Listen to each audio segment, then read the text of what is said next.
بسم اللہ الرحمن الرحیم۔ السلام علیکم ورحمۃ اللہ وبرکاتہ۔ دوستو، آج جو بات میں آپ سے کہنے جا رہا ہوں اسے صرف ایک بیان سمجھ کر مت سنیے، بلکہ اپنے دل کے دروازے کھول کر سنیے، کیونکہ ہو سکتا ہے کہ آج کی یہ محفل آپ کی پوری زندگی کا رخ بدل دے۔ مگر دوستو، آج کی اس محفل سے آپ کا نفس، جو ابلیس کا سب سے بڑا ہتھیار ہے، وہ آپ کو بار بار ہٹنے کو کہے گا۔ اگر آج آپ نے اپنے نفس کو قابو کر کے پورے بیان کو دل میں اتار لیا تو مولا کے کرم سے آپ کا نفس ہمیشہ کے لیے قابو ہو جائے گا۔ تو دوستو، دنیا کا ہر انسان یہ سمجھتا ہے کہ اس کا سب سے بڑا دشمن شیطان ہے، لیکن اگر میں آپ سے کہوں کہ شیطان آپ کا سب سے بڑا دشمن نہیں ہے، بلکہ شیطان کا سب سے بڑا ہتھیار آپ کے اپنے اندر نفس ہے، تو کیا آپ یقین کریں گے؟ قرآن مجید میں اللہ سبحانہ تعالیٰ فرماتا ہے، ان النفس لامارۃ بالسوء الا ما رحم ربی، یعنی بے شک نفس برائی کا حکم بہت دیتا ہے، سوائے اس کے جس پر میرے رب کی رحمت ہو۔ سورہ یوسف آیت نمبر 53۔ یہاں ذرا غور کیجئے، اللہ نے یہ نہیں فرمایا کہ شیطان ہر وقت تمہیں مجبور کرتا ہے، بلکہ فرمایا کہ نفس برائی کا حکم دیتا ہے۔ دوستو، شیطان صرف بسا ڈالتا ہے، مگر دروازہ کھولنے والا نفس ہوتا ہے۔ مگر اب یہاں ایک اور سوال پیدا ہوتا ہے، اگر نفس اتنا خطرناک ہے تو پھر انبیاء اکرام، اولیاء اکرام اور اللہ کے نیک بندے اسی دنیا میں رہتے ہوئے بھی اس نفس پر کیسے غالب آ گئے؟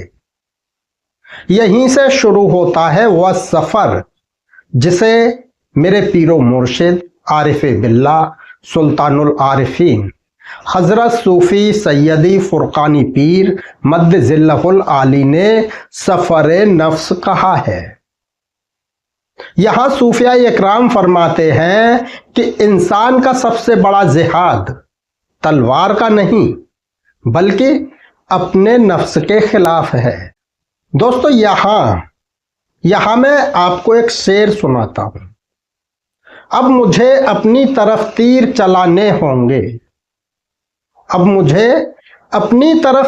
چلانے ہوں گے، میرا دشمن میرے اندر ہی چھپا بیٹھا ہے، کیونکہ جو اپنے نفس کو شکست دے دیتا ہے وہی اپنے رب کی قربت کا راستہ پا لیتا ہے۔